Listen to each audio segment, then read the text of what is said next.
Hello, you might give me a lapel mic. Watching the video,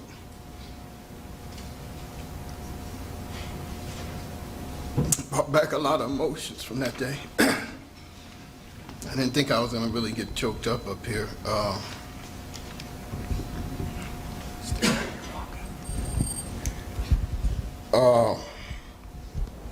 And I've been meeting a lot of gracious people since I've been here. Everybody's been very humble.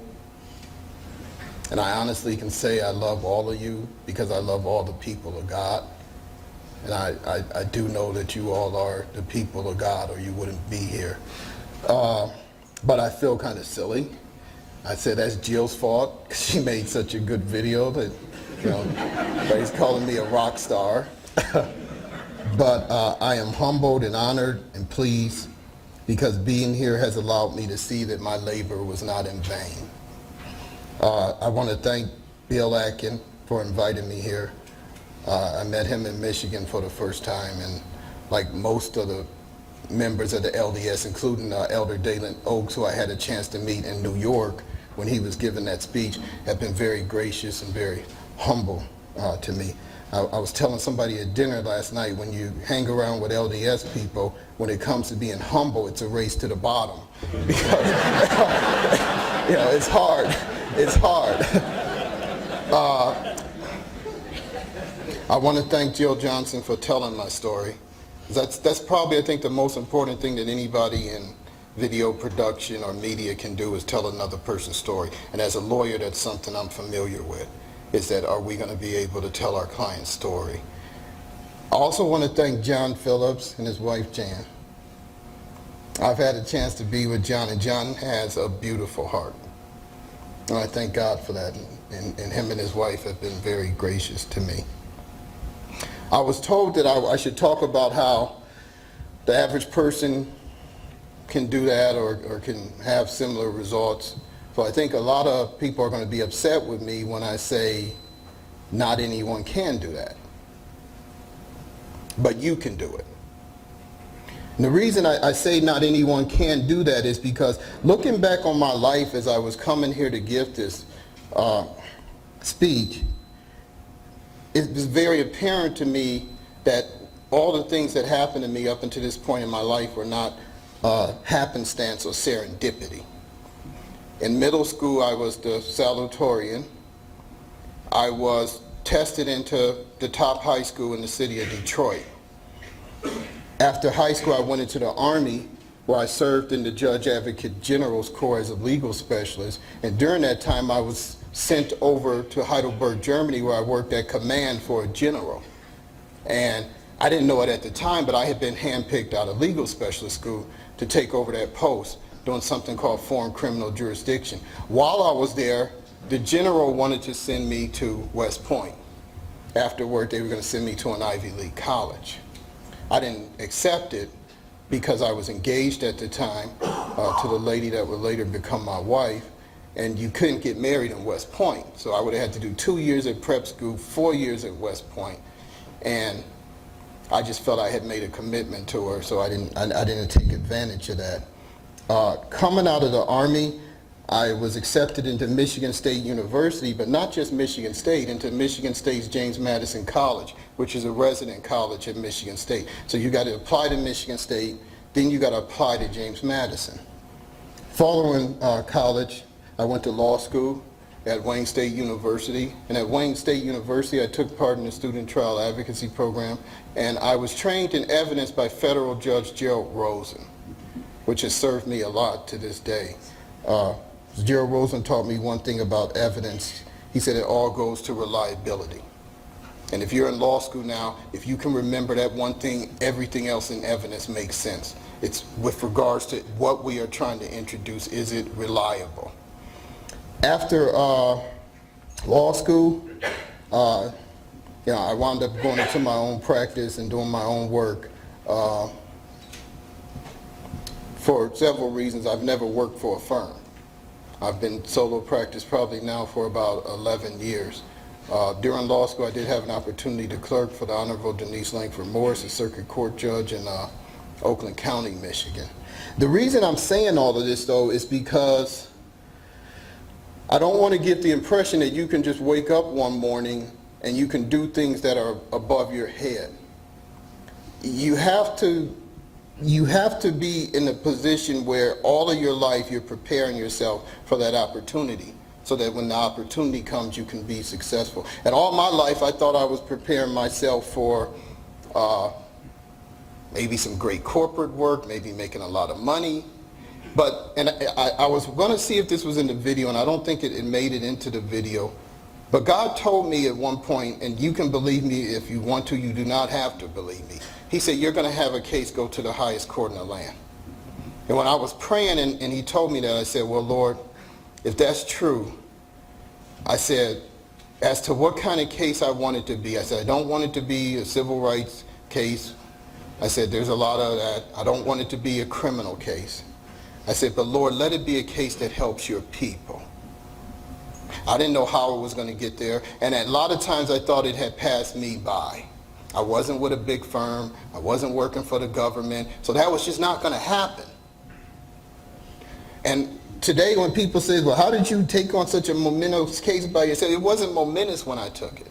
Right? I mean, it was my church.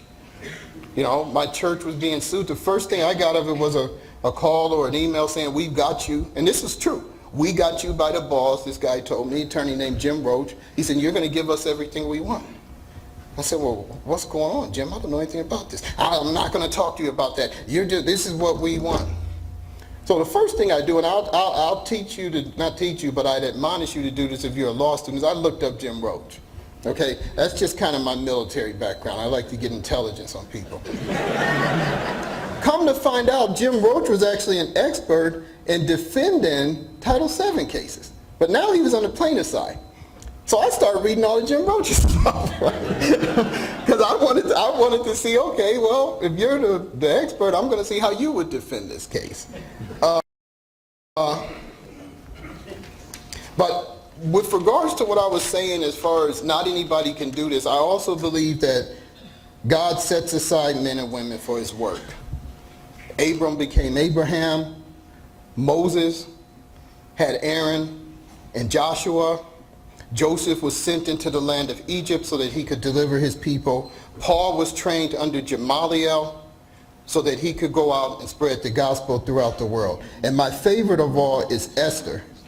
And in Esther 4:14, which I love to read, it says, for if you altogether holdest thy peace at this time, then shall their enlargement and deliverance arise to the Jews from another place. But thou and thy father's house shall be destroyed. And who knoweth whether thou art come to the kingdom for such a time as this? And so as I was going through the case, that scripture kept going through my head, is that all the things in my life that had kind of brought me there to Hosanna-Tabor, that had kind of brought the case into my office, I had to accept it. For whatever reason, God had put me in that place. And I only had one thing that I was concerned with during the case, was I was going to defend my church. It was a Lutheran church at the time, and to be honest with you, the majority of the congregation was probably 87% white. But those individuals I saw, they were the people of God, first and foremost. And secondly, they had taken me in, and their tithes and their offerings had put my kids through school. So no matter what it took, I was not going to turn my back on them. I was going to stand in the breach and stand in the gap for them.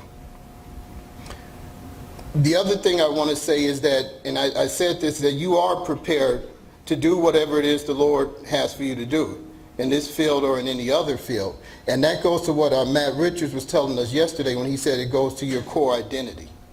You know, there has to be a part of you that this is important to you, that it matters to you. But the fact that you're here now tells me that. And also certainly with regards to the Latter-day Saints, your testimony and your work is known by all, and you all are so eminently qualified for this. So, especially to a few of the law students I've had an opportunity to talk to since I've been here, you know, just start. Don't doubt yourself. You don't know how the end is going to look, but if you had the courage to take it up and make a start of it, then the Lord will take you the other way. The other point, I've got 5, so I'm on number 3, is don't pick a fight. In 2 Timothy 2:24, we're admonished that a servant of the Lord must not quarrel, must be kind to everyone, be able to teach, and be patient with difficult people. And this goes to what Cole Durham was talking about yesterday when he said we should learn to be peacemakers. And I saw Cole on the break, and I said, Cole, another thing that came to my mind was the verse about repair of the breach. And Cole said it's Isaiah 58. And he's right. It was Isaiah 58:12. And it says, and they shall be of thee, build up the old waste places. Thou shalt raise up the foundation of many generations, and thou shalt be called the repairer of the breach and the restorer of paths to dwell in. And when I think of what happened with the Utah Compromise, that's what I think of, men and women who were peacemakers and who set themselves upon to be repairers of the breach. Because even with the Hosanna-Tabor case, there was about 8 different points where I tried to resolve the case. And I think this is very important.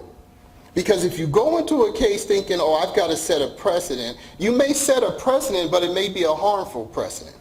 So at every point that I went into that case, we had an EEOC mediation. Our church made an offer to resolve it.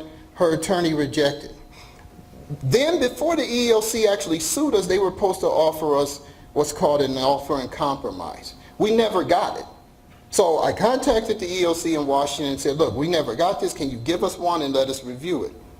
They never gave us one. So that was the second opportunity. Then when we got the lawsuit, I show up in federal court with the EEOC attorney named Omar Weaver, and Omar tells me, Deano, we don't want to hurt your church. He says, we just want to see what we can do. I said, okay, Omar, I'll get you all our finances, our books, and just show you where we're at. We don't have anything. So Omar says, fine. Well, as me and Omar are getting close to a resolution, we've barely done any discovery at this point. Her attorney, her private attorney, Mr. Roach again, files a motion to intervene, right? And his sole purpose of intervening is to scuttle any settlement. So the case didn't end there. Now, throughout this time, I'm trying to learn the law. And one of the things I noticed when I first started looking up was this thing called a ministerial exception. And I said, and when I filed my answer to the complaint, I said, I think I better put all this constitutional stuff in there. So I put establishment clause and, I think I had RFRA in there. I just was trying to cover my bases. That's what they teach you in law school. And that's when I was trying to be prepared because you want to preserve things. So I'm just throwing it in there. But the one thing that kept standing out was the ministerial exception. And I noticed that most of the courts, if you filed it early, meaning I was going to file it as my answer, it was just go straight for a motion for summary disposition. The courts tended to say, no, we're going to wait till discovery. You can refile it after discovery. So Holy Spirit told me, said, don't file it. Said, wait till discovery is over. Just make sure you put it in your answer. So that's what I did. So we get through discovery. I then spend the next couple of weeks putting my motion for summary together, and I filed it. And the attorney immediately goes before the judge and said, Judge, I've been surprised. This is not right. We didn't do any discovery on this. The judge says, it's in his answer. So, and that's the problem was don't underestimate your opponents. So the judge granted the motion. So the case should end there. Well, they appealed to the Sixth Circuit. And the odd thing was not only was Ms. Parrish and Mr. Roach appealing, the EEOC was appealing. But by this time, I kind of knew why they were appealing. Because even that district court opinion had already started to get published. Other schools in the Senate were calling and asking for copies, asking, could they get some advice and information. And so it was kind of out there, but, it's a district court opinion. So, I'm thinking, we'll just leave it at that. So they filed in the Sixth Circuit, show up in the Sixth Circuit, and that's, as you saw in the video, I never got a word out of my mouth when I started the oral argument. Literally. By the time I introduced myself, I went to school, and they just asked me questions the whole time until it finally culminated in the question, well, what if we say she's not a minister? And then I said, well, then we should lose. Because I thought the idea was so repugnant to me that if a court could basically start telling religious organizations, religious entities that your ministers are no longer your ministers, then there was no other legal grounds or avenues or exits to take. We had lost something greater than just a case. And looking back, Cole Durham and other people at the Beckett Fund have told me, well, Deano, how did you know to keep it in this status so that you wouldn't, whatever they say, so that it got preserved? The only thing I can say to that is, I stayed on a single track because there was a lot of other things I started to argue, such as the Religious Restoration and Freedom Act. I had kind of looked through that. I didn't know how I was going to put it in there, but I said I might could do that. I was going to argue whether or not we had enough people to even be covered by Title VII, meaning I think it was 15 or 21. But because the church and the school were incorporated in one, I couldn't bust out the employees. If it was just the church, I think we had 7. If it was just the school, we had 15. But when it was incorporated, they were 1. So I couldn't do that. I was going to argue under the ADA and Title VII, she was not able to perform the functions of her job because I had got medical records from her doctor. She had narcolepsy, that she was still passing out. Just literally, she'd be sitting there and pass out, even a day or two before she so-called reported back to work. So I was going to argue that. But in the end, I decided, nope. Our congregation revoked her call because she threatened to sue us. And so when I started filing pleadings, when I started putting it in there, and they would laugh at me. Jim Roach and the EEOC would laugh at me when I admitted that we revoked her call because she threatened to sue us. In one of my briefs, I put the scripture in the New Testament that you are not to take your brothers and sisters to court. It's the only part of my brief that wound up in the opinion that came out from the United States Supreme Court.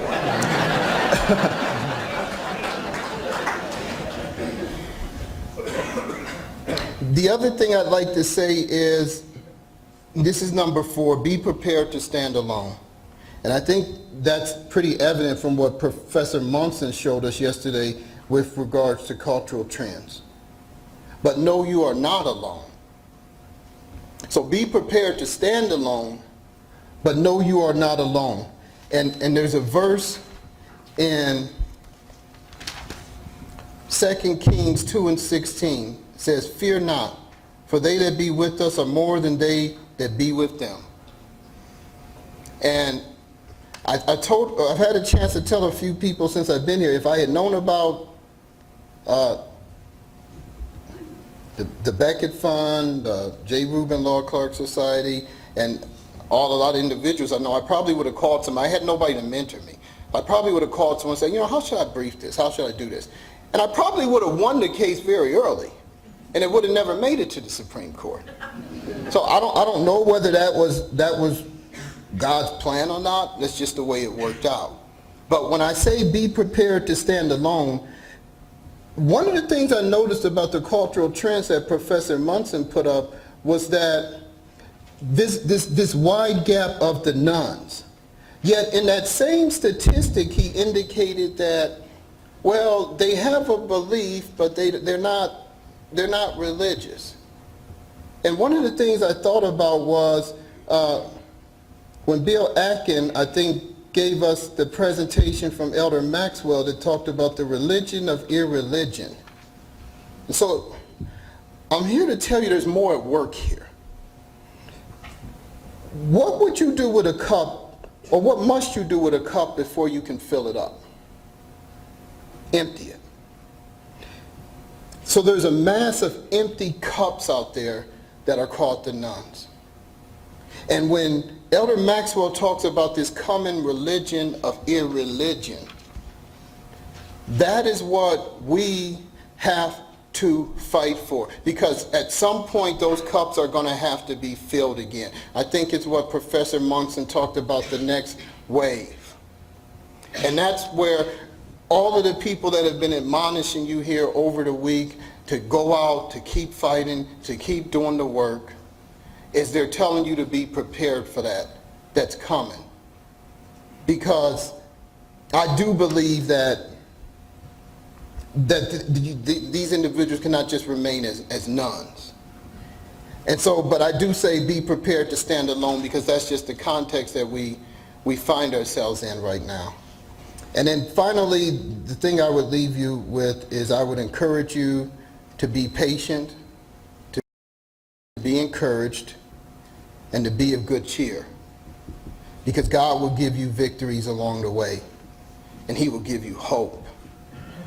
There was a lot of times that I did receive that when the discovery closed, and I realized that I had an open path for that motion for summary disposition, when the MSD was granted, when the Beckett Fund called me, and then finally when the U.S. Supreme Court took the case. All of these were little victories and pillars of hope along the way to let me know that I was not alone.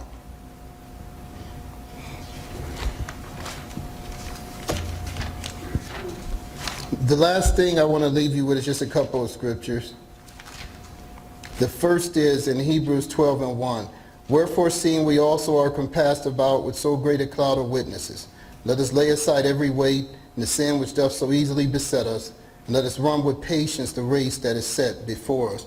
Now, I've had an opportunity to walk through the halls of this building. In the Latter-day Saints, you guys have a host of witnesses.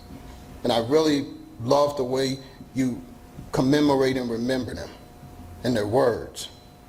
And I would encourage you to hold fast to that. But we have witnesses too. One of my favorite is Polycarp. And Polycarp was going to be executed for his faith. He was going to be tied to a stake and burnt. And when they asked Polycarp to deny Christ, Polycarp said, 86 years have I served him, and he has done me no wrong. How then can I blaspheme my King and Savior? Bring forth what thou wilt. So I ask you and I admonish you today to be steadfast, immovable, always abounding in the work of the Lord, for you know that your labor, and I think you know the end of that.